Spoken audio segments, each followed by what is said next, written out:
I'm Sid, and these are my best friends.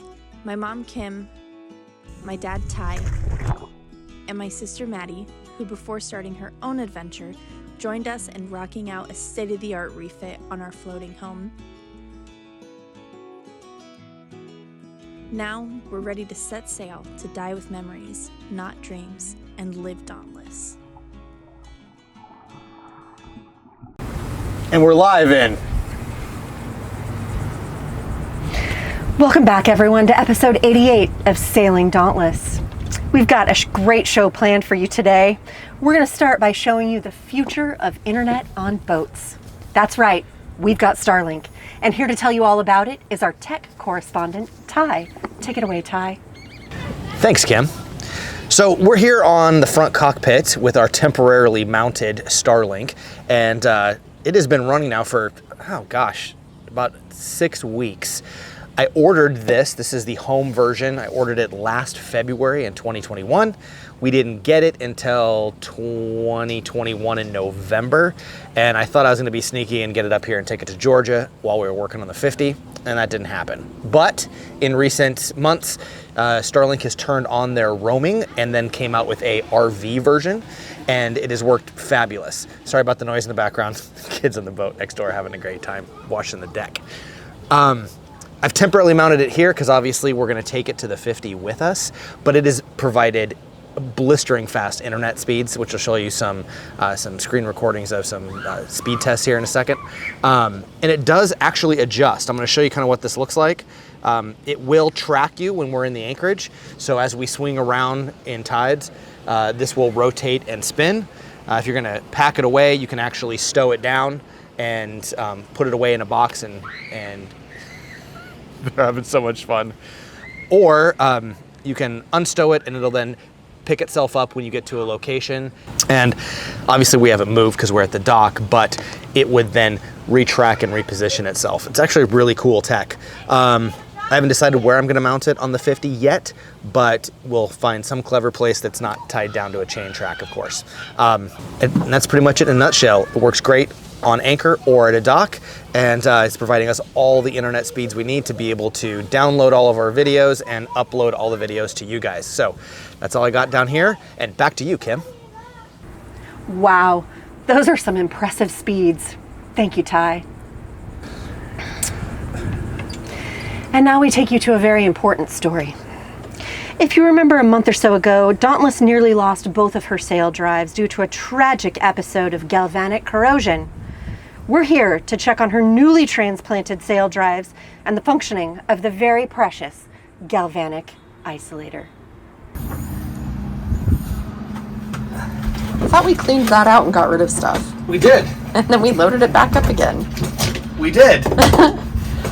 I am getting my gear out because I'm going to go down and do my weekly check of the bottom of the boat. So I check the sail drives, zincs, and if there's any little barnacle buildup, which we had just a little bit with the new anti-fouling. I get that cleaned up so it's not a big challenge to deal with it later. And so let me get geared up, hop in the water, and I'll take some video and show you what our new sail drives look like when they're hooked up to a galvanic isolator and we have zincs in the water. So, all right. And Kim loves my outfit today. That is something special. I mean, just because it's in the same color family doesn't mean that you should wear it at the same time. I'm hiding. Sure. Hiding from the fish. And there are we have some interesting sea life here. There is a lot of Goliath groupers around here. I think there's, on this dock alone, I think there's 4, and they're pretty big. And there's quite a few sharks around here, but most of them are nurse sharks. There might be a couple lemons, but mostly it's nurse sharks. And because we're out here close to the face dock, the water moves pretty good. So there's some good and bad to that. Because the water moves really good, the water stays clear out here, but it's more turbulent. And I think some of this current runs through here at 4 or 5 knots sometimes. So I wait till slack tide, which is now, and so I'm not exercising too much while I try to film and take a look at the bottom of the boat. All right. Next stop, the sail drive.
Put a galvanic isolator on the boat, and that basically interrupts the ground wire from shore power to the boat. So if there's any ground leaks or stray current in the water, it doesn't try to feed through the boat or ground through the boat's grounding, which is basically metal stuff that's inside the boat that's exposed to the outside.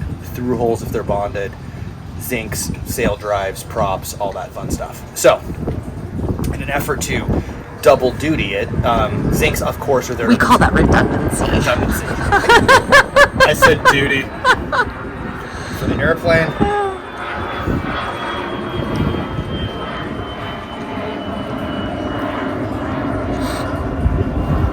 So for redundancy, or an extra layer of protection, the zincs that go on a sail drive are actually a split ring. I'll see if I can find a picture and show you. And they bolt onto the aluminum sail drive. So if there's any stray current, it basically depletes the zinc or alloy, or aluminum alloy that's first. And then once that's done, of course, then it will go to the next least noble metal on the boat, which of course is aluminum, which is what happened to our sail drives.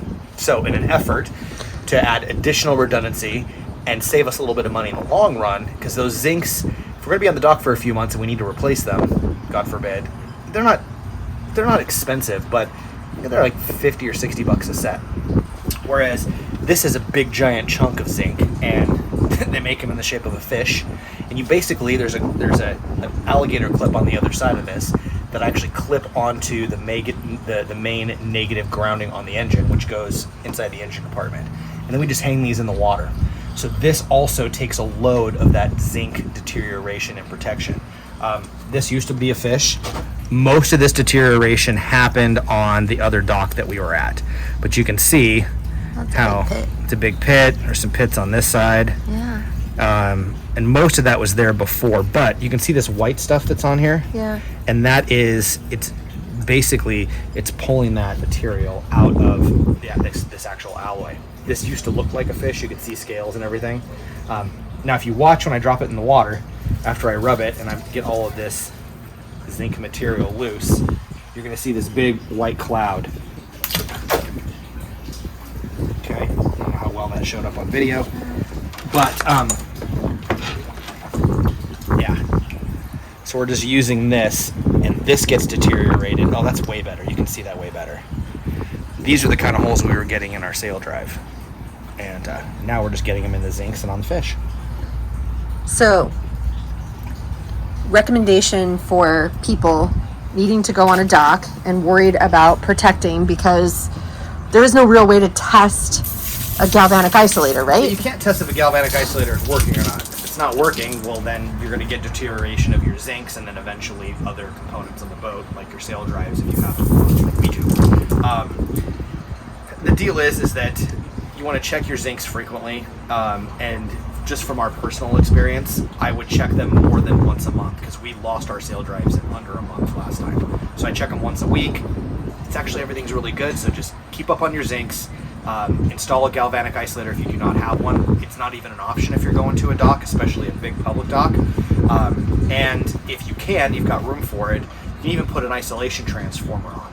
And that isolation transformer not only creates a separation from the shore to the boat and ground, but also the power wires. And then, of course, it doesn't hurt to throw a couple zincs that you can buy at any marine supply, West Marine or what have you, and then just coil them up and just leave them in the mechanical space when you're out sailing and you're on anchor, because you don't need them. But when I'm on the dock, I figured, you know what, new zincs and new zinc fish saved me a lot of money and headache in the long run to just protect the boat. It's cheap insurance. Protect yourself. Use protection, people. Galvanic isolation, redundancy, and proper preventative maintenance. Wow, what a valuable lesson. We're so happy for D1 and her beautiful new sail drives. Our next story reunites the Dauntless crew with Kevin and Sam, whom we met nearly 3 years ago in Riviera Beach. They're helping to restore a 90-foot motor yacht that currently needs to be hauled out at one of our favorite boatyards, Harbortown Marina. But they can't get there under their own power. Let's take a closer look.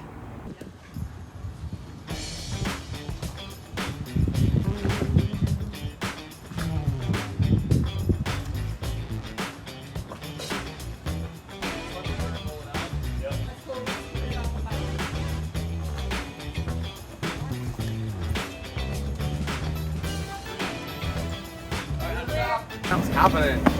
So we are helping our friends Kevin and Sam move this boat that they're working on here at the marina, and she's not moving under her own power, so we just helped them get off the dock, run some lines, and yeah, we're gonna now go take it over to Harbortown and see if we can help toss some lines onto the dock and get them in the slip and get hauled out for God knows what's happening to this boat a lot.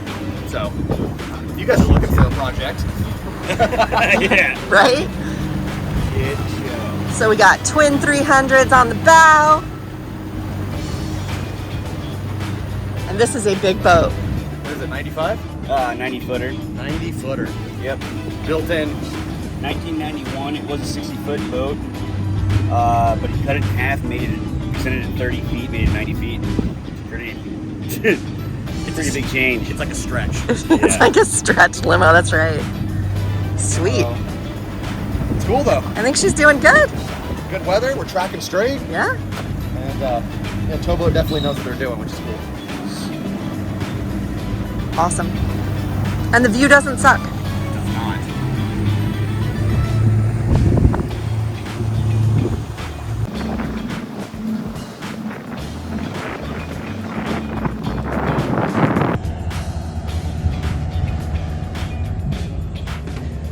Wave to the people, Kevin.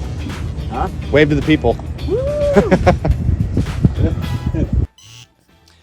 The final approach coming in this canal is normally pretty wide, but as you can see with the dredging equipment and the additional barriers they've put up, it was a tight squeeze.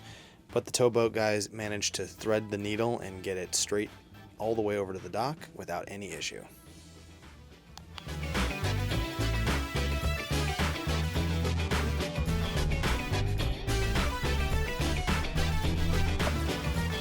Hey, Dauntless. Thanks for helping us pull out Wheeler Dealer. If you guys need any help at all, with the new catamaran, let me know. All right, later. Thanks. Great work, guys. We look forward to your progress. Finally, we have a very special guest to our flybridge today. She joins us to get some much-needed vitamin D while recovering from what she considers a near-death experience. Please welcome Dauntless crew and Epstein Barr survivor, Sydney. Welcome, dear. Thank you for having me. Please tell us, how are you feeling? Tired. I was like staring at us. The biggest question on everyone's mind is, what dirty boy did you kiss to get mononucleosis? Objection, hearsay. Thank you. I was not kissing dirty boys. I was sharing drinks with my friends at the Dirty Club. Now, love, tell me. There is no treatment for EBV, so how did you manage your symptoms? lots of sleep, and I got lots of recommendations from all of our viewers. Thank you very much for all your well wishes and homeopathic remedies, because they really did help. That and my mother forcing chicken soup down my throat. Love, what advice can you give our viewers to stop the transmission of EBV? The biggest piece of advice I can give you is don't share drinks or kiss strangers. And honestly, don't share drinks or kiss anybody. Not even your mother. She might think that you hate her, but you're just protecting yourself. We're so glad that Sydney is feeling better. To help welcome her back properly, we're asking all of you to show your support by hitting the subscribe button and smashing that notification bell so that you are the first to be notified every time we post a new video. Also, while you're there, make sure you like this video. Leave us a comment down in the comment section saying, "Stop kissing boys," to end the spread of EBV. Thanks so much for watching, and we'll see you next week. I feel very attacked.